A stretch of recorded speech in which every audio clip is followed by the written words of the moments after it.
Alright, so what is up guys, it's Zero here, and today I have for you my deck profile for D-Police. So this is the first deck profile I'm going to do for set 14. This is probably one of two because I didn't really pull much of anything else. And the other deck which I'm gonna do it for is Link Joker, and I don't even have everything I need for that yet. But I might just show like a slightly scuffed version of that list, but that's for another time. So for now, is my take on D-Police. So without further ado, here's my list. Alright, so as you can see, I am only playing one Daiyusha. That's probably the first thing you notice. I personally don't think Daiyusha is very good because like his breakride is for one, it's trigger aligned. Sometimes you break ride CB1 for a crit and do nothing else.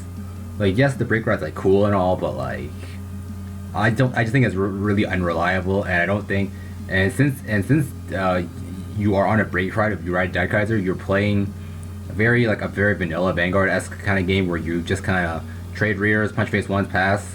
I don't think DP is very good at doing that. When I say that, I mean I don't think they're good at doing that at all if their Vanguard isn't getting crit off of base Daiyusha. So that's personally why I opted not to play Daiyusha at 4 copies. But yeah, so yeah, this is the Daiyusha turbo list, and I'll just get to explaining as I get to the cards. So first off is a starter. There we go. Starter is Daiyusha. So since we're playing Daiyusha Turbo, obviously we play Daiyusha as your starter. So you know what he does? His skill is, if your Vanguard is a grade 2 D-Robo, if I remember correctly, grade 2 or higher D-Robo, you can put 4 D-Robo rears into Soul. This can be itself to ride a Daiyusha from deck, and then draw 2.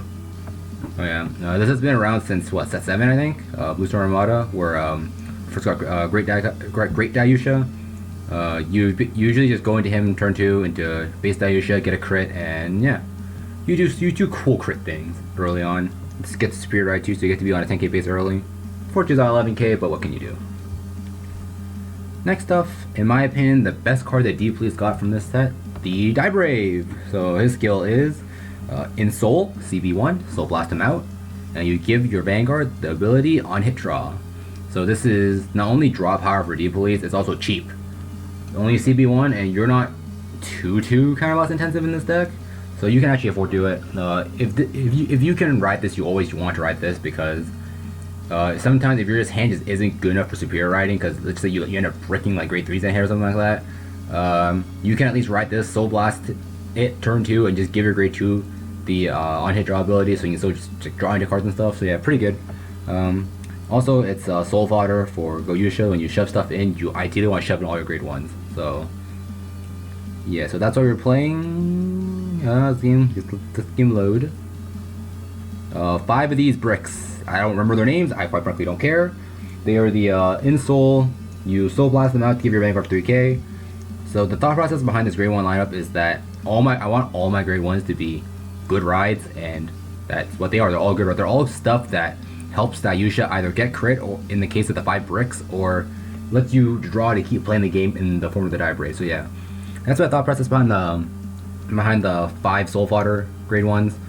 You could try playing a few Dielanders to get more ways to get crit, but I personally didn't really like Diellander very much, so that's why I don't opt to play it. What else is there? You could try Go Cannons too, but I'm personally not a fan of Go Cannon being a neg-1 just for the crit. Like, yeah, that crit can be nice sometimes, but this deck already doesn't draw too much, and going the neg-1 can just kind of hurt sometimes. Yeah, that's why I personally opt to not play those cards. Now why I opt to choose to play 9 Soul Fodder pieces. So yeah. So next, a new card. He's Die something. I don't know the name of these fucking robot cards. Yeah, but the important thing is the skill. His skill is when something rides on him, you give it 5k. The reason why this card's good is because if you get to ride this card on your Daiyusha turn, your Daiyusha gets crit for free on that turn, because you technically rode on top of it with the Daiyusha skill. So doing this gives you 1 free turn of using Daiyusha without having a Soul Blast anything from your soul, or without using a skill to give it the power. So yeah, very good. You play 4 of it because it's your ideal grade 2 ride. Kinda sucks that it's only a 9k vanilla on rear, but what can you do? This card is very nice because it lets you keep the tempo going, because by not having a Soul Blast your pieces out 1 turn earlier, or not having to use like a Die Drill or something 1 turn earlier, you can consistently keep the crit pressure up. So yeah, that's why I opt to play 4 of these. And it's not like your rears are very good in this deck anyways. And speaking of die drill, here's the die drill. So his skill is on place, CB1, give a D robo plus 4k. So exactly enough to give Daiyusha the crit. And sometimes if your hand is flooded with die drills and you're on like a great Daiyusha or reverse Daiyusha or something, you can use drills to give power to other drills to hit things, because this thing is unfortunately only an AK base. That does come up every once in a while, because since it's an AK base, that doesn't really hit into anything unboosted. So it's something you just don't have boosters to play down. So yeah, this card's good for...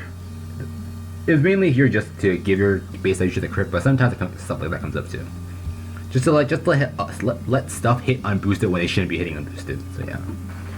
And since this deck has such a booster problem sometimes, because you do want to jam your game within the soul, we were playing 4 Die Dragons. So his skill is, if your Vanguard's a D robo, give your... This thing gets 3k, it's 12k attacker. 12k attacker is good. This deck wants stuff that can hit solo, especially when you're on a reverse Daiyusha where you end up locking your back, or 12k attacker, which is nice. And the last card to round up the Rare 2 lineup is the Die Lady.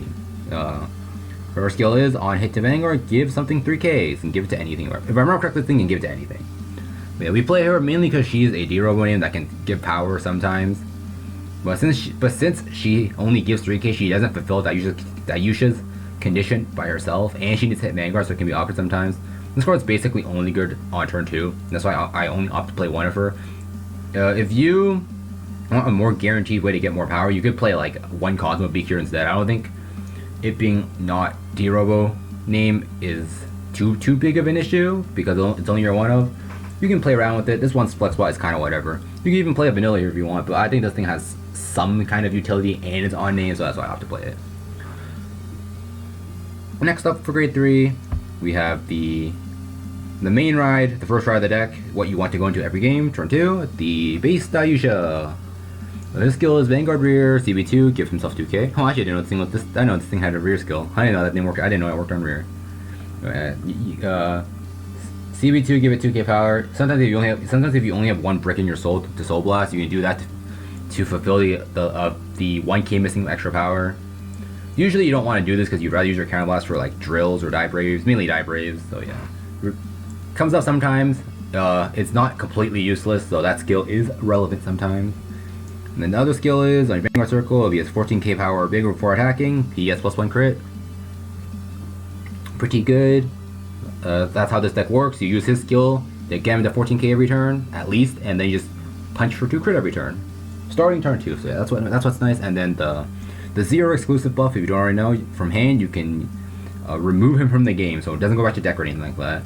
And then you randomly add 1 copy of either of the 2 bricks, a Die Lander or a Die Dragon, from outside of the deck to your hand. So yeah, it's like a 25% chance to grab an Intercept, 25% chance to grab something that can give your Daiyusha power, or a 50% chance to grab something you can jam into your soul. You know, this card's just good. Like, this card's honestly just good. Nothing too much to say. This card's just good. It's like, it's your main ride, and in hand it's not a brick. Like, what an amazing card. I think every clan would appreciate something like that, where you can just randomly remove a grade 3 from your hand to grab stuff. Obviously, it's worse than like a recyclable trigger, but this is the next best thing. Next up, we have the card we usually go into after we are done applying crit pressure with base Daiyusha. We have the Great Daiyusha. So he's great, so he has to be better, right? So yeah, his skill is Limb Break 4. If you have 2 on attack, if you have 2 or more D-Robos in soul, which is basically not a condition in this deck, because most of the time you're going to Daiyusha, and when you're going to Daiyusha, you're jamming in 4 cards in soul anyway, so you will always have that condition. He gets 2k and a crit, so basically conditionless crit. And then cross ride with base Daiyusha. Actually really nice, 13k base. He's a 13k base. That gets crit, so he goes to 15 with his skill. And the cross ride, so he scales with all your boosters. He scales to what, 15 plus 7 is what, 23? He even hits cross rides unboosted. Very good card. He even hits cross rides boosted after a defensive trick. What a good card. Yeah, he's there for you to get crit when you're out of ways to give crit with base Daiyusha, and he's a bigger base. So yeah, that's why you play him. Next off, we have the new card, the reverse Daiyusha. I opt to put him on heal just because just because the great Daiyusha is more efficient on getting the crit. So even though his skill is CB1 lock 2 D-Robos, which is kind of an issue for this deck because resources are definitely something you don't have an overabundance of. To choose one of your opponent's units, anything Vanguard rear, to give it neg 10k. If it's a rear and they hit 0 or less power, it gets retired. So this is basically, you can read this as CB1 lock 2 retire any rear, or give neg 10k power to Vanguard, and then because of its new skill in 0, if he's attacking a Vanguard with 6k or less power, he gets a crit. Yeah, this is just it's a way for Deeplease to have removal now, because now he can like if you push your opponent at 5, you can ride him, lock 2 cards, snipe and intercept, and get 2 hits to face when they're at 5. Or he's just an additional way to be on a 13k base and also get crit. So yeah, he's like a slightly less efficient Great Daiyusha, but he still gets the job done, and he still has a role in the deck. Because when your opponent's at 5, this is your only way to check for more than 1 PG. Because Deeplease does not have actual removal, so yeah. That's why we play him at 4.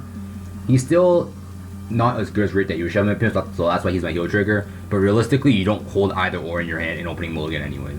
You honestly don't want to hold any Great 3s in your opening mulligan, because you want to jam them all back so you can superior ride.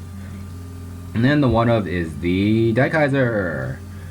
You still play him as the one of because he's an 11k, and you sometimes ride into him if you happen to see the one of. But his skill is breakride, give Vanguard 10k 1 crit, and then you give your card once per turn.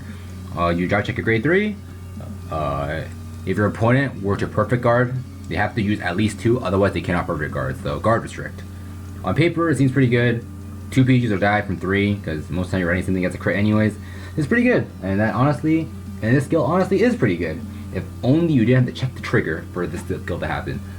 And the other skill is when boosted plus 3k. That's actually kind of ass, because you can't swing unboosted. Because you have to commit a card behind the Vanguard to make it a 21 lane, which is kind of ass. This kind of skill is a lot worse than when attacking Vanguard plus 3k, but that's besides the point. Like, this skill comes up every once in a while, but rarely ever does it ever come up. So yeah. This card's an okay, he's just your filler one. You can play whatever you want here, honestly. If you really want more ways to get power, you could play like the CB2 get 4, you can play that, but like this card is 11k base and he's shiny, you know? Maybe sometimes you ride into him, so yeah. So this is my deck profile for Deeplease. I think this deck is very fun. I don't think it's very good, to be perfectly honest. I don't think it's very good, but it's very fun. You just keep critting your opponent in the face. But yeah, that's the deck profile. After this, we'll have some games. I do have audio, like actual commentary on it, but I wasn't really even talking about the games. And because my old laptop died, I'm doing this on an old laptop, and the gameplay lags. Like, I say something and then it doesn't happen until like a few seconds later, and that's kind of not very good in my opinion. So let me know what you think about that. I'll probably mute the audio, the commentary in this video for now. But if you guys don't mind like delayed commentary, like it's just slightly delayed by like a few seconds, if you let me know you want that instead, I can do that for next video. But until then, like and subscribe, all the good stuffs, and I will see you guys next time. Peace out.